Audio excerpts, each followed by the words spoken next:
Okay. I'm glad you could do this with me, Mom. What are some of the oldest family memories passed down from preceding generations? Well, a couple that come to mind with my grandfather, who grew up in Kentucky. Um, he grew up in a family where there were about 9 children, and the boys, they lived on a farm, and so the boys couldn't all go to school at the same time. They would have to take turns going to school because the rest of the time they needed them to help on the farm. So for kids today that are made to go to school, that kind of seems weird, but for him, it was exciting to be the one who got to go to school. And my grandfather probably only had a fifth grade education, but he's was probably better educated than a lot of people today who have a high school diploma, in my opinion. He was pretty smart then. He was pretty smart, and yeah, he was pretty smart. So that's one thing I remember that they talked about. And then his wife, my grandmother, the little town she grew up in Beattyville, Kentucky, they had wooden sidewalks. They didn't have pavement. They had wooden sidewalks, and so at 8 o'clock every night they pulled up all the sidewalks. Oh my And goodness. it just pretty much was time for everybody to go in their house and go to bed. So you touched on it a little bit, but what were the main areas of settlement for you know our family before the 1920s? For my mother's and my father's side, it would have been Kentucky, and it would have been Carter County and Harlan County. And then on your dad's side, it would have been Ohio and West Virginia. Okay. Do you know what areas in Ohio or West Virginia? Yeah, same area we're in now in Middletown, Butler County. And then on the other side, no, I don't know what county in Huntington, Dad says. Huntington, West Virginia. Okay. Mm-hmm. What are the names of some of our ancestors for as many generations as you can remember? Full names, honey? Yeah. I mean, first and last. Okay.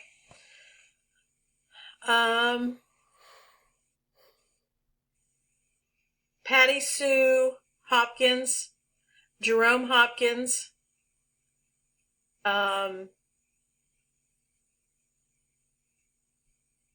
William Columbus Hopkins, Stephen Hopkins. That's as far back on that one as I can go. On my dad's side, it would be John Ratcliffe or Tony, James Edward Ratcliffe, Isaac Ratcliffe. That's as far back as I know on that I could name you. I know it goes back a lot further. Then on your dad's side, there would be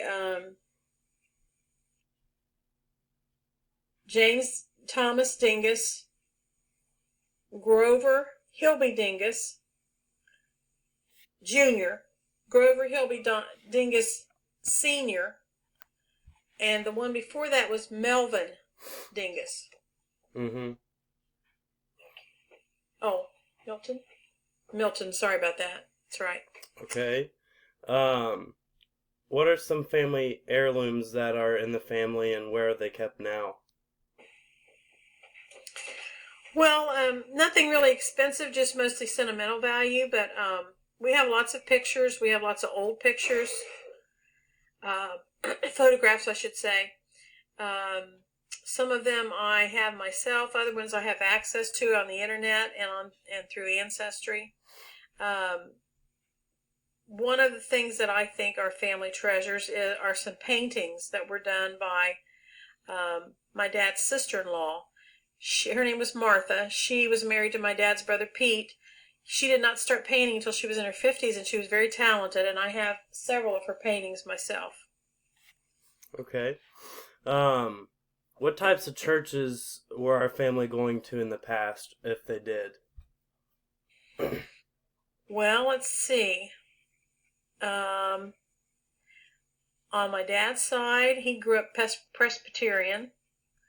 Um, and then when he became an adult, he started going to a Baptist church, and that's where he continued. That's where his parents went, was Presbyterian church. On my mom's side, they went to, when she was a little girl, they went to the Salvation Army that was down the street. Mm-hmm. It was someplace that my grandmother could walk with the kids because she didn't drive, didn't have a car, and her husband was gone all week driving a truck. So that was their church until they grew up, and then they became Baptists. And let's see, on your dad's side, just Baptists that I know of, honey. Okay. What were some of the historic events our family has been involved in?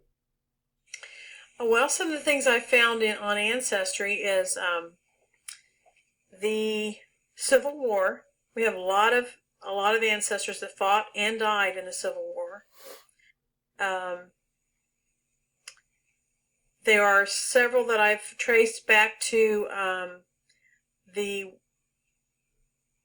American Revolution, and several that I've traced back to coming over, not necessarily on the Mayflower, but on one of those early ships and being in one of those colonies that helped start our country. Let's see, let me think now.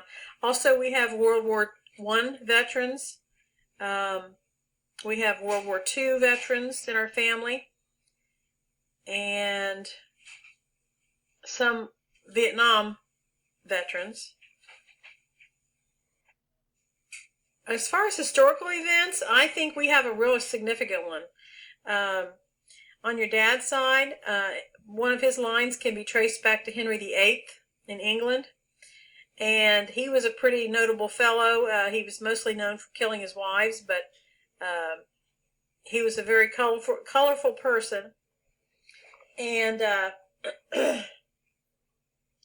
then even further back than Henry VIII, before England became Great Britain, it was divided into 4 parts, and there were 4 kings, 4 rulers. And one of those rulers, his wife's name was Lady Godiva, and most people have heard of her.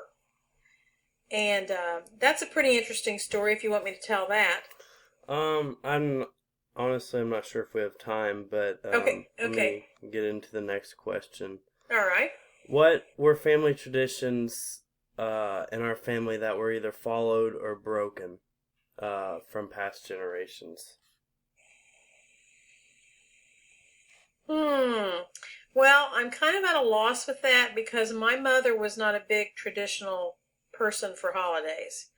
She grew up in a home where they very seldom ever had money for the holidays, and so she didn't make a big deal about holidays. She just made a big deal about your birthday.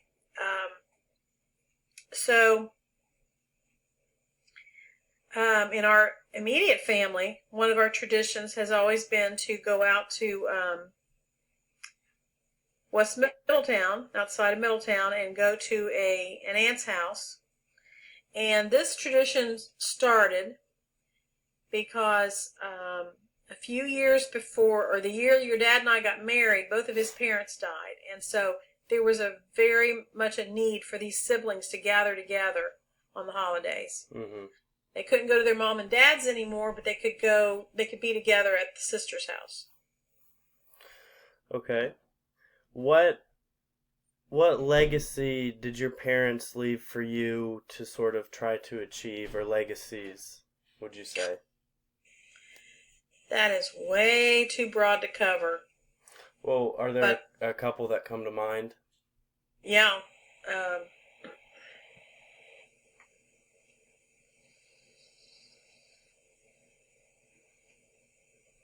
I feel like I've fallen short of these legacies, but my goal would be, if I could do them, my goal would be to leave my children with having seen a happy marriage, because that's what I got to grow up seeing, and a lot of kids don't. Mm-hmm. And some people never know anybody with a happy marriage, unfortunately. But I was privileged to see that the whole time I was growing up. And the other legacy that I would like to leave, and that I feel like my parents left me, was a spiritual legacy. Putting God first. Putting God first with your time. Putting God first with your money. Blessing other people with the money that God gives to you. Using money as a way to be a blessing to other people is something I saw my dad and my mom both do many, many, many times over. Okay. Well, you kind of touched on this question a little bit in one of your other answers, but maybe expound a little bit if you can. When did our family come into the United States, and how did they do that? Well, the story I know the best is on the Dingess side. The couple's name, oh shoot, his name just went out of my head.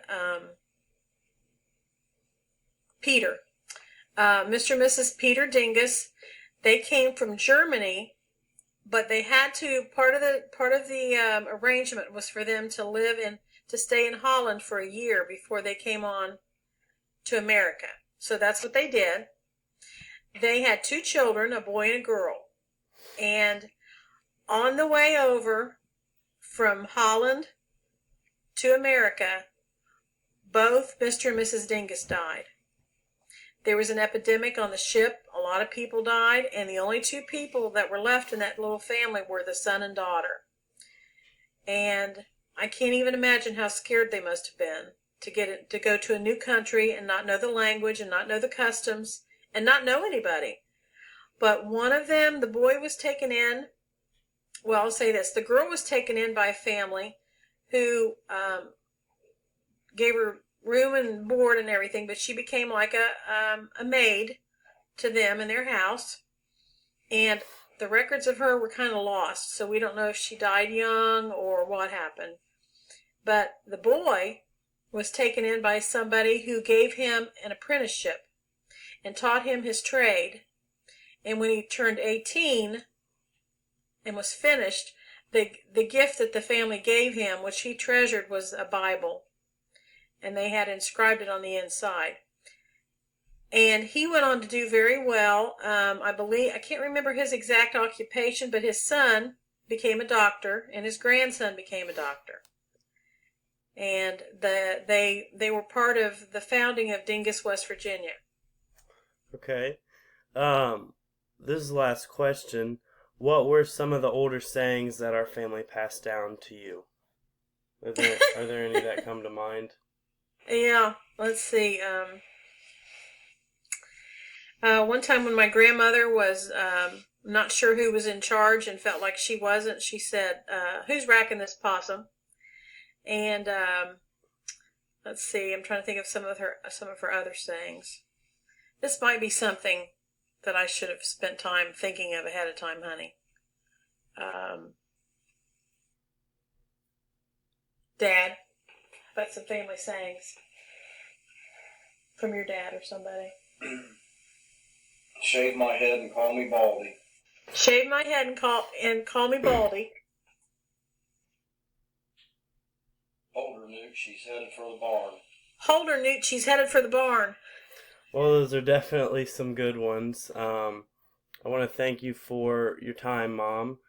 And You're welcome, honey. I appreciate it. I really do. Oh my gosh. What happened, honey? I don't know. I need to see here.